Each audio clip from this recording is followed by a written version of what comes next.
ہے self checking جس کو کہتے ہیں، خود اپنے آپ کو چیک کرنا کہ میں کہاں صحیح ہوں اور کہاں غلط ہوں۔ فرمایا کہ جس نے رمضان کے روزے رکھے اپنے آپ کو چیک کرتے ہوئے کہاں صحیح غلط کہاں، صرف روزہ رکھنے والے انسان کو کون آ کر دیکھے گا کہاں تیرا روزہ صحیح اور کہاں غلط ہے؟ اسی طرح رات کو تراویح پڑھنے کے واسطے کون اس کو پکڑ پکڑ کر لائے گا کہ تراویح پڑھ، تیرے پاس عذر ہے کہ نہیں ہے؟ یہ صرف انسان کا اپنا وہ ایمانی ذوق اور سیلف چیکنگ جو ہے وہ اس کی، وہی دراصل اس کو مجبور کرتی ہے۔ فرمایا کہ اس کے گناہ جو اب تک ہو چکے ہیں وہ مغفرت ہو جائیں گے۔ تو یہ حفیظ اس کو فرمایا کہ جو نگرانی کرنے والا بھی ہو اپنے احوال کی۔ اور من خشی الرحمن بالغیب، وہ کہ جو رحمان سے ڈرتا ہو بن دیکھے۔ عجیب بات ہے، یہاں یہ قرآن کا کمال ہے۔ خشیت ڈر ہوتی ہے کسی ڈراؤنی چیز سے، جو ڈراؤنی نہ ہو اس کا کیا ڈر؟ کیا اللہ کا ڈر جو ہے اس واسطے کہ جیسے سانپ سے ڈرنا ہوتا ہے، بچھو سے ڈرنا ہوتا ہے، تو شیر سے ڈرنا ہوتا ہے، ایسا ڈر ہے اللہ سے؟ نہیں، اسی لیے لفظ رحمان لائیں، ورنہ ہوتا یہ کہ اگر میرے جیسے اور آپ جیسے انسان کا اگر کلام ہوتا تو ہم کہتے ہیں من خشی الجبار، من خشی القہار، پھر یہ ہوتا۔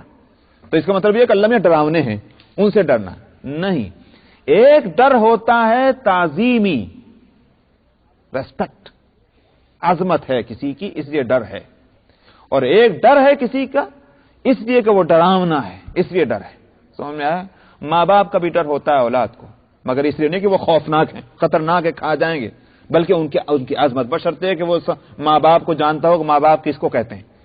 تو ماں باپ کی جو کس سے جو ڈر ہے، کہ ایک بچہ کوئی غلط کام نہیں کرتا، کیوں؟ اس لیے کہ ماں باپ سے ڈر ہے کہ ماں باپ پھاڑ کھا جائیں گے، نہیں، دراصل ان کی تعظیم، ان کی عظمت جو ہے وہ اس کو ڈراتی۔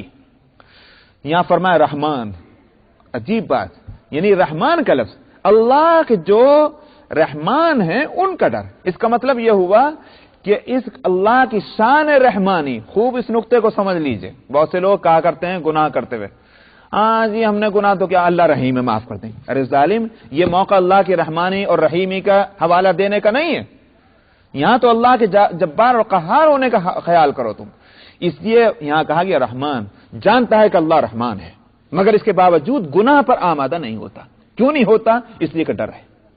اللہ کی صفت رحمانیت کے پورے استحضار کے باوجود وہ انسان ڈرتا ہے اور برائیاں نہیں کرتا۔ یہ ہے اس لفظ کے معنی، من خشی الرحمن بالغیب، اور وہ بھی بن دیکھے۔ میں کسی کو دیکھیں آنکھوں سے سامنے دیکھ کر کے اور پھر برائی نہ کرے تو کیا کمال ہے؟ دیکھا نہیں ہے اور پھر ڈر کر کے نہیں کر رہا ہے، یہ کمال ہے۔ اللہ تو بے شک سب جگہ موجود ہیں، مگر ان آنکھوں سے تو نظر نہیں آتے۔ وہ یقین ہے، اور وہ یقین ہی انسان کو جو ہے وہ برائیوں سے روک رہا ہے، دراصل یہی اس کا کمال ہے۔ فرمایا کہ جو ڈرتا ہے رحمان سے بن دیکھے، وجاء بقلب منیب، اور لائے وہ قلب جو لو لگانے والا ہو اللہ کی طرف لو لگائے اس دل کی، ایسا دل بھی اس کا۔ تو معلوم ہوا، اب آپ اگر پھر سے ان کو دوہرا لیں، متقین کی پہچان اللہ نے کیا رکھی، عجیب، جیسے اوصاف وہاں اس جہنمی کے بتلائے تھے، اس کے مقابلے میں اوصاف جنتیوں کے بتلائے گئے۔ اگر وہاں وہ کفار عنید اور مناع للخیر معتد مریب ہے، اور الذی جعل مع اللہ الہا آخر، یہ ہے اگر اس کے احوال کس کے؟ جہنمی کے۔ تو جنتی جو ہیں ان کے لیے فرمایا متقین، ایک تو وہ متقین، پھر متقی کس کو کہتے ہیں؟ اس کے لیے کہا گیا اواب اور حفیظ اور من خشی الرحمن بالغیب وجاء بقلب منیب۔ اس کا مطلب یہی ہوا کہ دل، دماغ اور اس کے اعضاء جو ہیں وہ سب کے سب جو ہیں وہ اللہ کی طرف لگے ہوئے ہیں، یہی دراصل وہ متقی ہے۔ ادخلوها بسلام، کہا جائے گا جنت میں سلام کے ساتھ داخل ہو جاؤ۔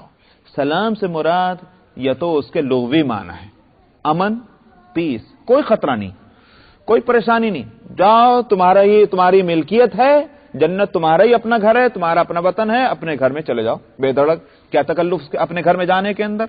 ایک تو معنی یہ ہوئے سلام، اور دوسرے معنی یہ بھی ہو سکتے ہیں سلام اصطلاحی۔ کیا مطلب ہے؟ کہ جاؤ السلام علیکم، تشریف لے جائیے، تو یہ السلام جس کو ریسپیکٹ میں کہا جاتا ہے، اعزاز اور محبت میں کہا جاتا ہے، نفرت میں اور دشمنی میں تو کوئی السلام علیکم نہیں کہتا۔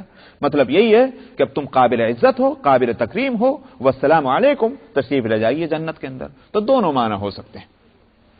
ذالک یوم الخلود، فرمایا کیا کہ یہ ہمیشگی کا دن ہے۔ کیا مطلب؟ اب جانا ہے وہاں، کوئی ڈر نہیں، کوئی خطرہ نہیں کہ بھئی آج جا رہے ہیں شاید کل کو کوئی نکال نہ دے، نہیں، ہمیشہ بس اب وہیں اپنے اس جنت والے وطن میں رہنا ہے۔ لہم ما یشاؤون فیہا ولدینا مزید، وہاں جو چاہیں گے جنت میں وہ ہوگا، اور ہماری طرف سے کچھ اور بھی مزید۔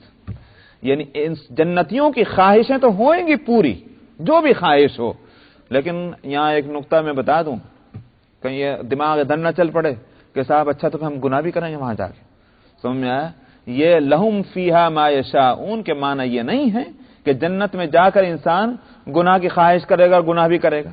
دراصل جیسے دنیا میں انسان کی طبیعت یہ بنائی گئی کہ اس میں دونوں صلاحیتیں ہیں، گناہ کرنے کی بھی اور اچھائیاں کرنے کی بھی۔ جنت میں جنتی کا مزاج یہ بن جائے گا کہ وہ خواہش ہی کرے گا اچھائی کی، برائی کی خواہش اس کے دل میں آئے گی نہیں، وہ اس کے لیے گویا یوں کہ طبیعت ہی نہیں رہی اب۔ اسی طرح سے وہاں جنتی جو خواہش کرے گا وہ کرے گا اچھائیوں کی، اور وہ ساری خواہشات وہاں پوری ہوں گی۔ فرماتے ہیں کچھ ہماری طرف سے اور بھی دیا جائے گا جس کی انسان خواہش ہی نہیں کر سکے گا، وہ اس میں اس کی سمجھ ہی نہیں کہ وہ خواہش کرے، مزید نعمتیں ہماری طرف سے اور ملیں گی۔ وَكَمْ أَهْلَكْنَا قَبْلَهُمْ مِنْ قَرْنٍ هُمْ أَشَدُّ مِنْهُمْ بَطْشًا فَنَقَّبُوا فِي الْبِلَادِ هَلْ مِن مَّحِيصٍ۔ اس کے بعد سورت کے ختم پر، چونکہ ابتدا کہیں کس مضمون سے تھی، ان لوگوں کے تذکرے سے جو قیامت کے منکر ہیں۔ بل عجبوا ان جاءهم منذر منهم فقال الكافرون هذا شيء عجیب، یہ آیت ہے جس سے سورت شروع ہو رہی ہے، یہ تیسری آیت ہے اس سورت کی۔ تو معلوم ہوا ان کفار کے جو قیامت کے منکر ہیں اور نبی کریم صلی اللہ علیہ وسلم کی نبوت کو نہیں مان رہے ہیں، ان کا ذکر تھا۔ سورت ختم ہو رہی ہے، پھر انہی لوگوں کو متوجہ کیا جا رہا ہے۔ فرمایا کتنی بستیاں ان سے پہلے گزر چکی ہیں، کتنی قومیں ان سے پہلے گزر چکی ہیں۔ قرن کا لفظ دونوں کے لیے آتا ہے، قوموں کے لیے بھی، اصل تو زمانے کے لیے ہے، لیکن ظاہر ہے کہ زمانے کا اپنا تو کوئی وجود نہیں ہوا کرتا، یا بستیاں ہوتی ہیں یا قومیں ہوتی ہیں۔ فرمایا کتنی قومیں ان سے پہلے گزر چکی، ہم ہلاک کر چکے ہیں۔ اہلکنا، وہ کوئی کمزور نہیں تھے کہ ہم نے ان کو کچل دیا اور تم بڑے طاقتور ہو، تم پر ہمارا قابو نہ چلے گا۔ فرمایا ہم اشد منہم بطشا، وہ کہیں سخت تھے اپنی طاقت اور قوت کے اعتبار سے۔ بطش کہتے ہیں پکڑ کو، یہ ہے بطش، پکڑ لینا کسی چیز کو مضبوطی کے ساتھ، وہ کہیں زیادہ طاقت اور قوت میں ان سے سخت تھے۔ فنقبوا فی البلاد، اور یہ یا تو وہ شہروں میں گھومتے پھرا کرتے تھے، جیسے تم گھومتے پھرتے ہو وہ بھی چلتے پھرتے تھے، لیکن اللہ کی پکڑ جب آئی نہ بچ سکے۔ مراد اس سے قوم عاد ہیں۔ قوم عاد انسانی تاریخ میں طاقتور ترین قوم گزری ہے، قد و قامت ان کے بڑے اعلی، اور طاقت اور قوت ان کی بے مثال، اس کا ذکر ہے کہ اس جیسی قوم تو کوئی بھی نہیں گزری جیسی قوم عاد تھی۔ چلتے پھرتے تھے، مگر اس چلنے پھرنے والی اور طاقتور قوم کو اللہ نے جب کچلنے کا فیصلہ کیا، کون بچا سکا؟ فرمایا حل من محیص، رہا کہیں ان کا کوئی ٹھکانہ بچاؤ کا؟ نہ بچ سکے وہ کہیں بھی۔ ان فی ذلک لذکری لمن کان له قلب او القى السمع وهو شہید، فرمایا کہ اس میں، ان قوموں کے اس ہلاکت میں نصیحت ہے اس کے لیے کہ جس کے پاس دل ہو اور یا وہ کان دھرے توجہ کے ساتھ۔ وہو شہید یعنی کان دھرے کا مطلب یہی ہے کہ وہ کان لگا کر بات کو سنیں، یہ نہیں کہ ادھر سن اور ادھر نکال۔ آواز آ رہی ہے جس کو قرآن حکیم میں مثال دی گئی کہ مثلہم کمثل الذی ینعق بما لا يسمع الا دعاء ونداء صم بکم عمی فہم لا یعقلون۔ ایک سننا تو وہ ہے۔ فرمایا کہ ان کی مثال ایسی ہے کہ جیسے کوئی پکارے ایسے کو کہ جو صرف پکارنا سمجھے، اس سے زیادہ اور کچھ نہ سمجھے۔ کیا مطلب؟ جانور، اب اگر آپ کسی مرغی کو آپ بلائیں، کیا کہیں آپ اس کو؟ کوئی بھی چمکاریں، مثلا بعض مرغیوں کو بلانے کا جو بھی انداز ہو، اب اگر آپ ان کو بلا رہے ہیں اور مرغیاں آپ کی اس آواز کو سن کر آ جائیں، اس کا یہ معنی تو نہیں کہ مرغیاں آپ کی تقریر بھی سمجھ جائیں گی، کہ اب آپ ان کے سامنے لیکچر دینے کھڑے ہو جائیں مرغیوں کے سامنے، اور کیونکہ مرغیوں نے آپ کے بلانے کو سمجھ لیا لہذا یہ کہ وہ مرغیاں آپ کی تقریر بھی سن لیں گی۔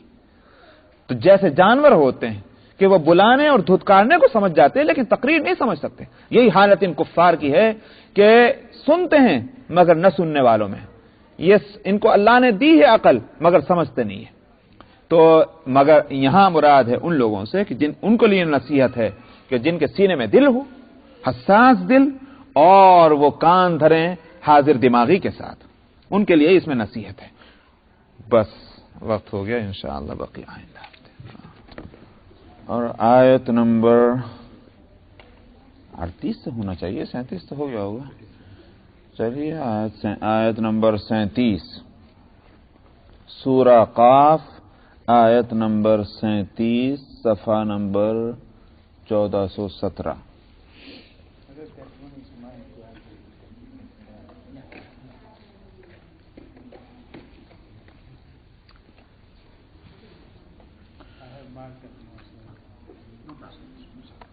اعوذ باللہ من الشیطان الرجیم،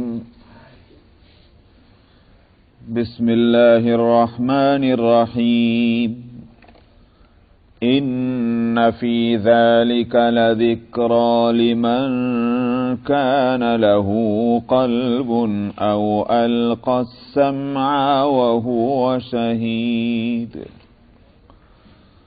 وَلَقَدْ خَلَقْنَا السَّمَاوَاتِ وَالْأَرْضَ وَمَا بَيْنَهُمَا فِي 6 أَيَّامٍ وَمَا مَسَّنَا مِن لُغُوبٍ، فاصبر على ما يقولون وسبح بحمد ربك قبل طلوع الشمس وقبل الغروب ومن الليل فسبحه وأدبار السجود، واستمع يوم ينادي المناد من مكان قريب، يوم يسمعون الصيحة بالحق، ذلك يوم الخروج، إنا نحن نحيي ونميت وإلينا المصير، يوم تشقق الأرض عنهم سراعا، ذلك حشر علينا يسير، نحن أعلم بما يقولون وما أنت عليهم بجبار، فذكر بالقرآن من يخاف وعيد، صدق الله العظيم۔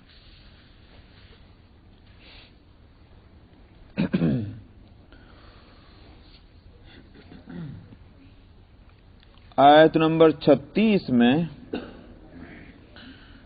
فرمایا تھا کہ ان سے پہلے کتنی قومیں جو بڑی طاقتور تھیں، چلتی پھرتی تھیں، ان کو ہم نے ہلاک کیا، ان کا کہیں نام و نشان نہیں، ان کو کوئی پناہ نہ ملی۔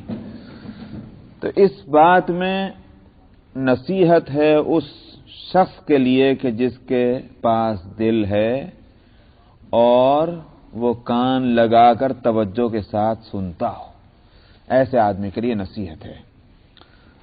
تو یہاں تک ہو چکا تھا پچھلے ہفتے، یہاں سے اسی قیامت کے امکان کے سلسلے میں اللہ تعالی اپنی قدرت کو بتلا رہے ہیں کہ جو ذات ایسی قدرت والی ہو اس کے لیے مردہ کو زندہ کرنا کون سا مشکل ہو سکتا ہے۔ فرمایا کہ ہم نے ہی پیدا کیا آسمانوں اور زمین کو اور جو کچھ اس کے درمیان میں ہے 6 دن کے اندر۔ تو کہاں 6 دن کی مدت، اور کہاں اس وسیع اور عریض کائنات اور یونیورس کہ آدمی اب تک جو ہے آسمان دنیا تک ہی نہیں پہنچا، اور حدیث اطلاع دیتی ہے کہ ایسے 7 آسمان ہیں، تو آسمان دنیا تک ہی رسائی نہیں ہوئی، اور جتنے آلات اب تک ایجاد ہو چکے ہیں وہ ابھی خلائی میں ان کی رسائی ہے، اس سے آگے نہیں۔ تو اللہ سبحانہ و تعالی جو جن کی قدرت اتنی وسیع ہے اور اتنے مختصر وقت کے اندر انہوں نے ایسی زبردست کائنات کو بنایا، ان کے لیے کیا مشکل ہوگا کہ مردوں کو زندہ کر دیں۔ فرمایا کہ وما مسنا من لغوب، یہ سب کچھ کرنے پہ ہمیں کوئی تھکن بھی نہیں ہوئی۔ آدمی نے بہت کام کر لے تو تھک جاتا ہے، تو فرمایا کہ ہمیں تھکن بھی نہیں۔ تو اس لیے اپنے اوپر نہیں قیاس کرنا چاہیے اللہ سبحانہ و تعالیٰ کے معاملات کو۔ اللہ کی شان اور اس کی ذات بالکل نرالی ہے۔ فاصبر علی ما یقولون، یہاں سے نبی کریم صلی اللہ علیہ وسلم کو خطاب ہے اور تسلی ہے کہ جو لوگ جو بھی اس طرح کی باتیں کہہ رہے ہیں تکلیف دے، کہ جس سے ایک نبی کے حساس دل کو تکلیف پہنچنی چاہیے۔ نبی کا دل حساس اس اعتبار سے میں کہہ رہا ہوں کہ یہ نہیں کہ بھئی کوئی نازک طبیعت ہیں اور بہت سینسیٹیو ہیں، اس واسطے ان کو مراد یہ ہے کہ نبی کو جو تعلق امت سے ہوتا ہے وہ تعلق نبی کو سینسیٹیو بنا دیتا ہے، حساس بنا دیتا ہے۔ دیکھ لیجئے آپ، ماں باپ کو سب سے زیادہ تعلق اولاد سے ہوتا ہے، اولاد کے معاملے میں وہ بہت زیادہ سینسیٹیو ہوتے ہیں، اوروں پہ کچھ بھی گزر جائے ماتھے پہ شکن بھی نہیں آئے گا، لیکن اولاد کی ذرا سی بات جو ہے وہ ایسا معلوم ہوتا ہے کہ جیسے دل کے ٹکڑے کر دیے۔ ذرا سی ان کی غلطی، ذرا سی ان کی گستاخی ماں اور باپ کے سر پر جو سینے پر جو ہے وہ ایسا کہ سانپ لوٹا دیتا ہے۔ تعلق کی بات ہے، دوسرے کو گالی بھی دے دیں تو کیا ہوگا؟ نبی کو تعلق ہوتا ہے امت سے، اس واسطے امت کی غلطیاں، امت کی حماقتیں اور بے وقوفیاں جو ہیں تکلیف دیتی ہیں۔ تو اللہ سبحانہ و تعالیٰ فرماتے ہیں صبر کیجئے، فاصبر علی ما یقولون، آپ صبر کریں۔ اور یہ میں پہلے ہی بتا چکا ہوں، نبی کو صبر کی تلقین کیوں کی جاتی ہے؟ ایک تو اس وجہ سے کہ آپ محبوب ہیں، اور محبوب کی تکلیف کوئی اچھی تھوڑی ہوتی ہے، نمبر 1۔ نمبر 2 جو اس سے آگے کی بات ہے وہ یہ کہ اگر یہ احساس تکلیف کا، رنج کا اور دکھ کا غالب آ جائے، آدمی کام کا نہیں رہتا، پھر کوئی کام نہیں کر سکتا۔ اسی واسطے آپ کسی غم زدہ سے کہیے کھانا کھا لیجئے، کہاں کھانا کھائے گا؟ اس کو دل کہاں لگے گا کھانے میں؟ وہ غم دور ہو جائے تب کھانے بیٹھے گا۔ فکر ہو، غم ہو، رنج ہو، دکھ ہو، اس میں آدمی کسی کام کا نہیں رہتا۔ اگر نبی امت کے غم میں اس طرح غلطاں اور پیچاں ہو جائیں کہ وہ اٹھنے کا نام ہی نہ لیں تو پھر کام کیسے چلے گا؟ اس لیے ان کو بار بار تسلی دی جاتی ہے، بار بار صبر کی تلقین کی جاتی ہے۔ ہٹائیے اس غم کو اپنے سے دور کیجئے، کھڑے ہو جائیے، اپنا کام کیجئے۔ تو یہ ہے اس کی وجہ۔ فرمایا فاصبر علی ما یقولون، آپ صبر کیجئے ان باتوں پر جو یہ کہتے ہیں۔ اب صبر کے لیے راستہ کیا ہو؟ آپ خالی کہتے ہیں صبر کرو صبر کرو صبر کرو، تو اب آخر آدمی بھی اکتا جائے گا۔ بھئی کوئی طریقہ تو بتاؤ کہ صبر کیسے ہو؟ اللہ سبحانہ و تعالی جب بندوں کو، یہاں تک نبی کو یا نبی کے علاوہ اور بندوں کو جب کسی بات کی ہدایت کرتے ہیں کہ یہ ہونا چاہیے تو اس کا طریقہ بھی بتلاتے ہیں۔ یہاں صبر کا ایک بہترین طریقہ بتلایا گیا۔ وہ طریقہ کیا ہے؟ وَسَبِّحْ بِحَمْدِ رَبِّكَ، اپنے رب کے حمد کی تسبیح پڑھیے۔ کیا مطلب ہوا؟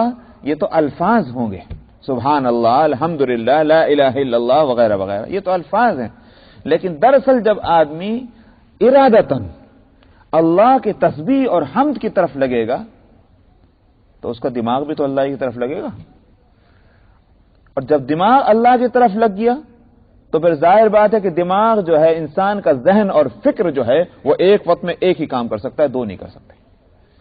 یا تو اس فکر کو اللہ کی طرف لگا دے، یا پھر اس فکر کو جو ہے وہ اللہ کے علاوہ دوسروں کی طرف لگا دے۔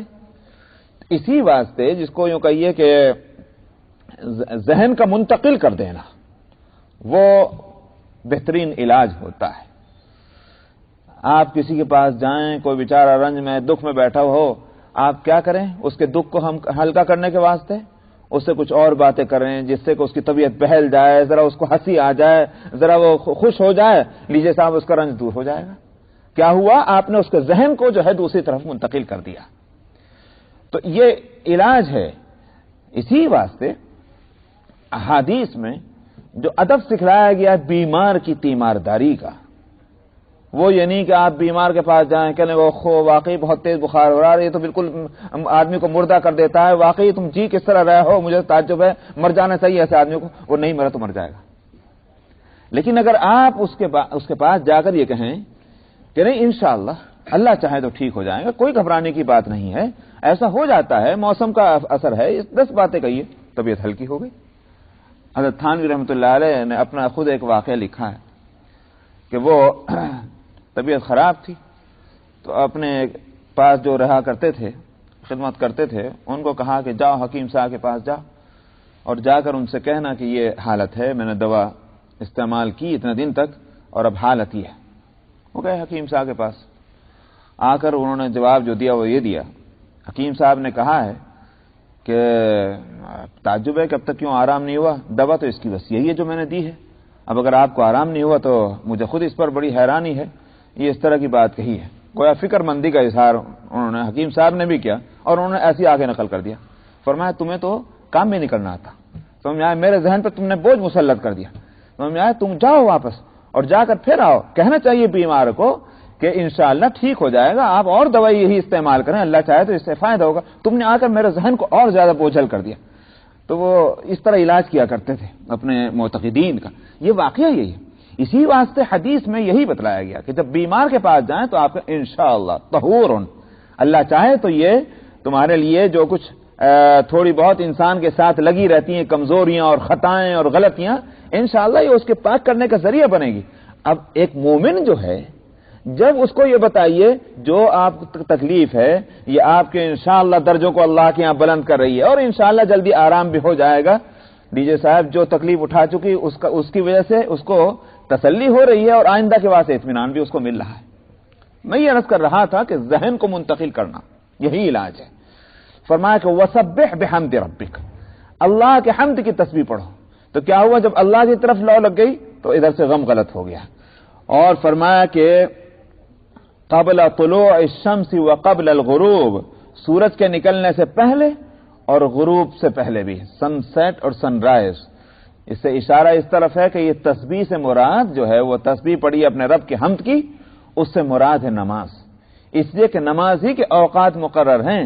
ویسے اللہ کو یاد کرنے کے اوقات کچھ مقرر نہیں ہے کہ صاحب گھڑی دیکھ کر آپ اللہ کو یاد کرنے کے واسطے تسبیح لے کے بیٹھ جائیں، لیکن نماز کے اوقات بے شک مقرر ہیں، اس لیے کہ قرآن حکیم میں نماز کے لیے فرمایا کہ ان الصلاۃ کانت علی المؤمنین کتابا موقوتا، نماز جو ہے وہ مؤمنین پر وقت کے تعین کے ساتھ فرض کی گئی ہے کہ وقت آئے گا تو نماز فرض ہوگی، اگر وقت ہی نہیں آیا تو نماز فرض نہیں ہے۔ جیسے مثلا اس وقت ہمارے اوپر آج کی اثر فرض نہیں ہے، آج جو بھی تاریخ ہے 19 تاریخ ہے، یہ کیا ہے آج تاریخ 20، آج 20 تاریخ ہے، تو 20 اکتوبر کی اثر ہمارے اوپر فرض نہیں ہے۔ اگر کوئی پڑھنا بھی چاہے تو ادا نہیں ہوگی، ہو جائے گی ادا نہیں ہوگی، کیوں نہیں ہوگی؟ وقت ہی نہیں آیا، اور وقت ہی سبب ہے اس کی فرضیت کا۔ لیکن اگر کوئی شخص اس نے ایک وظیفہ مقرر کیا کہ مجھے مثال کے طور پر ایک تسبیح درود شریف کی روز پڑھنی ہے، وہ اگر اپنے سہولت کی وجہ سے کوئی وقت مقرر کر لے وہ بات الگ ہے، لیکن یہ نہیں ہو سکتا کہ اگر وہ وقت گزر گیا 1 گھنٹہ لیٹ ہو گیا تو نہیں پڑھ سکتا، قضا ہو گیا۔ اس لیے کہ تسبیح کے لیے تو فرمایا کہ یا ایھا الذین آمنوا اذکروا اللہ ذکرا کثیرا، اللہ کو یاد کرو زیادہ سے زیادہ۔ تو تسبیح اور ذکر کے لیے وقت نہیں، لیکن نمازوں کے لیے وقت ہے۔ جب یہاں وقت کی بات ہوئی تو اس سے مفسرین نے یہ سمجھا ہے کہ مراد ہے نماز پڑھنا۔ کیا معنی؟ جب پریشانی ہو، تکلیف ہو تو صبر کرو، اور صبر کا بہترین علاج نماز پڑھنا۔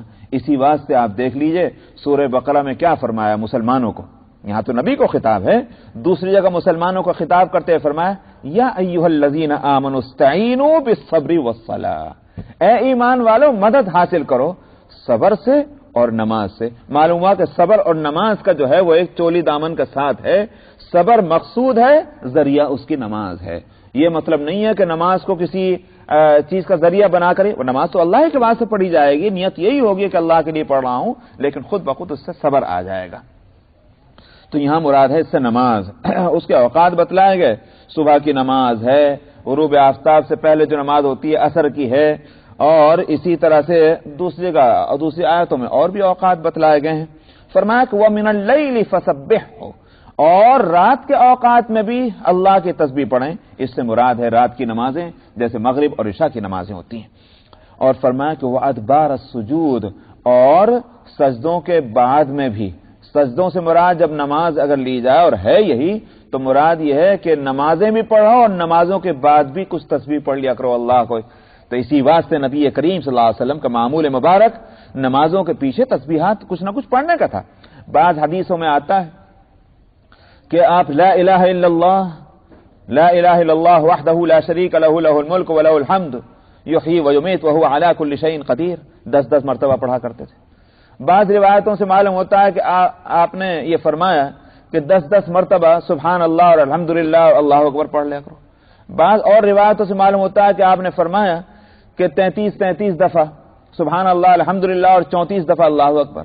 بعض روایتوں سے معلوم ہوتا ہے کہ آپ نے فرمایا کہ 25 دفعہ, بلکہ ایک صحابی تھے, آپ فرما رہے تھے 33 دفعہ کی بات. تو صحابی نے عرض کیا کہ یا رسول اللہ, میں نے خواب میں دیکھا کوئی شخص کہہ رہا ہے کہ 25 دفعہ سبحان اللہ اور 25 دفعہ الحمدللہ اور 25 دفعہ اللہ اکبر, 25 دفعہ لا الہ الا اللہ پڑھا کرو. فرمایا ایسے ہی کر لیا کرو. تو معلوم ہوا کچھ نہ کچھ تسبیح نمازوں کے بعد پڑھنا چاہیے, یہ سنت سے اس کا ثبوت ہے. وَسَبِّحْهُ, اور فرمایا کہ وَأَدْبَارَ السُّجُودِ, نمازوں کے پیچھے بھی کچھ نہ کچھ اللہ کو یاد کرو. وَاسْتَمِعْ يَوْمَ يُنَادِ الْمُنَادِ مِن مَّكَانٍ قَرِيبٍ, اور فرمایا کہ سنو تم جس دن آواز دینے والا آواز دے گا قریب جگہ سے.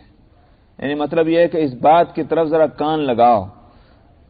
کان لگانے کے معنی یہ نہیں کہ وہ بھی پکار رہا ہے, اصل میں مراد یہ ہے کہ اپنے ذہن کو متوجہ کر لو اس بات کی طرف کہ وہ وقت جیسے بالکل اب آیا چاہتا ہے. آپ کہتے ہیں اچھا ذرا کان لگاؤ, دیکھو ابھی آواز آئے گی تھوڑی دیر میں. تم ارے بھائی جب آئے گی تب کان لگوا لینا, ابھی کہیں کو. مراد یہی ہے کہ بس ٹائم ابھی تھوڑا ہی ہے, ابھی آنا چاہتی ہے وہ آواز. تو یہاں قیامت کے قرب کو بتلا رہے ہیں. قیامت دور نہیں ہے, نزدیک ہے. ایسے جیسے تم ابھی کان لگا کے سننے کے واسطے تیار ہو جاؤ, تو وہ اللہ اس کے قریب ہونے کو بتا رہے ہیں. فرمایا کان لگاؤ اس دن کے لیے کہ جس دن پکارنے والا پکارے گا قریب جگہ سے. مراد اس سے کیا ہے؟ حضرت اسرافیل علیہ الصلوۃ والسلام کا سور. وہ سور جو ہے وہ پکار ہوگی کس بات کی؟ چلو میدان حشر کی طرف. وہ سور پھونکیں گے اور وہ لوگ جو ہیں وہ سور کے وجہ سے ایک میدان کی طرف کو چلیں گے. من مکان قریب, قریب جگہ سے. اس سے مراد یہ ہے کہ ہر ایک کو وہ آواز ایسے پہنچے گی جیسے بالکل اس کے قریب سے آ رہی. یہ نہیں ہے کہ آواز ایسی ہے کہ جو سامنے ہیں ان کو تو نزدیک معلوم ہو رہی ہے, جو بہت پیچھے ہیں ان کو دور کی آواز ہے. ہر ایک کے لیے وہ آواز وہ ایسی ہوگی جیسے بالکل اس کے قریب سے آ رہی ہے. یہ ہے من مکان قریب. یوم یسمعون الصیحۃ بالحق, وہ جس دن کہ یہ حق کی پکار کو سنیں گے. وہ حق کی پکار سے مراد وہی ہے یعنی نفخہ صور جس کو کہا گیا, جس سے اللہ سبحانہ و تعالیٰ کی طرف سے لوگوں کو بلایا جائے گا اور پکارا جائے گا. فرمایا ذالک یوم الخروج, یہ نکلنے کا دن ہے. تو 2 سور ہوں گے. ایک سور ہے جس کو کہا جاتا ہے نفخہ صعقہ. وہ جب پہلا سور پھونکا جائے گا جو کچھ زندہ ہیں سبھی ختم ہو جائیں گے, سب کی جان نکال لی جائے گی. یہ ہوگا پہلا سور. اور اس کے بعد جتنا عرصہ لگے گا اللہ کو معلوم. اس کے بعد دوسرا سور پھونکا جائے گا, اس کو کہا جائے گا نفخہ بعث. تو پہلے جو ہے واستمع یوم ینادی المناد, اس سے مراد تو ہے پہلا سور. اور دوسرا جو ہے کہ یوم یسمعون الصیحۃ بالحق, یہ ہے نفخہ بعث. اسی لیے فرمایا ذالک یوم الخروج, یہ نکلنے کا دن ہوگا. اس سور کے نتیجے میں جو قبروں کے اندر ہیں, جو کہاں بھی ہیں, وہ جہاں بھی ہوں گے, سمندر میں بھی کوئی ڈوبا ہوگا تو وہ سور کے نتیجے میں وہیں سے وہ نکل کر آئے گا. وہ یوم یسمعون الصیحۃ بالحق ذالک یوم الخروج, یہ نکلنے کا دن ہے. انا نحن نحیی ونمیت والینا المصیر, فرمایا کہ ہم ہی زندگی دیتے ہیں اور ہم ہی موت دیتے ہیں اور ہماری طرف سب کو لوٹنا ہے, جگہ بھی ہماری طرف ہے لوٹنے کی سب کی. یوم تشقق الارض عنہم سراعا ذالک حشر علینا یسیر, فرمایا جس دن زمین پھٹے گی اور اس میں سے نکل کر لوگ تیزی سے دوڑیں گے. اس دن کی فکر کرنی چاہیے. فرمایا کہ ذالک حشر، وہی حشر کا دن ہے اور وہ ہمارے لیے بہت آسان ہے. اس کے لیے ہم کو کوئی پاپڑ بیلنے نہیں پڑیں گے، کوئی انتظامات نہیں کرنا پڑے گا. بنانا اگر ہمارے لیے آسان تھا 6 دنوں کے اندر، آسمانوں اور زمینوں اور اس کے درمیان کی مخلوق کا اور ہم ذرا نہ تھکے، تو ان کو تباہ کر دینا، برباد کر دینا، اس میں ہمارے لیے کیا پریشانی؟ بھائی مکان بنانے میں دیر لگتی ہے، گرانے میں تو ذرا دیر نہیں لگتی. سمجھ میں آیا؟ اگر بنانے میں ہم نہ تھکے تو گرانے میں اور تباہ کرنے میں کہاں کو ہم کو پریشانی. اس لیے فرمایا ذالک حشر علینا یسیر، یہ حشر ہمارے لیے آسان ہوگا. نحن اعلم بما یقولون، ہم جانتے ہیں جو کچھ یہ کہہ رہے ہیں. جس طرح کی باتیں یہ اللہ کے تعلق سے، نبی کے تعلق سے، قیامت کے تعلق سے کہتے ہیں، فرمایا کہ ہم خوب جانتے ہیں. وما انت علیہم بجبار، آپ ان کو مجبور کرنے والے نہیں ہیں. کیا مطلب؟ آپ اپنا کام کرتے رہیں. آپ کا کام جو ہے وہ ان کو مجبور کر کے لانا نہیں، ان کو سزا دینا نہیں، ان سے نمٹنا ہے. نمٹنا ہمارا کام ہے.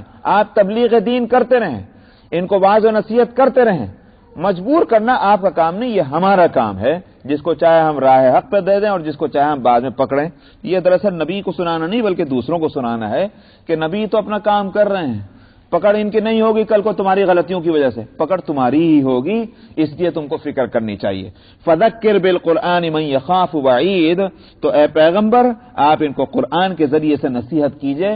خاص طور پر کس کو؟ اس کو جس کو وعید کا ڈر ہے، یعنی اللہ کے ڈراوے کا. اس کو اسی کو نصیحت ہو سکتی ہے، ورنہ دوسری نصیحت تو سب کو ہوگی، مگر کارآمد اسی کے لیے جس کے دل میں ڈر ہے. قرآن کے ذریعے سے بہترین نصیحتیں قرآن ہی سے ہو سکتی ہیں. اس لیے فرمایا قرآن پاس ہے، اس سے نصیحت کیجئے. یہ سورہ قاف ختم ہوئی.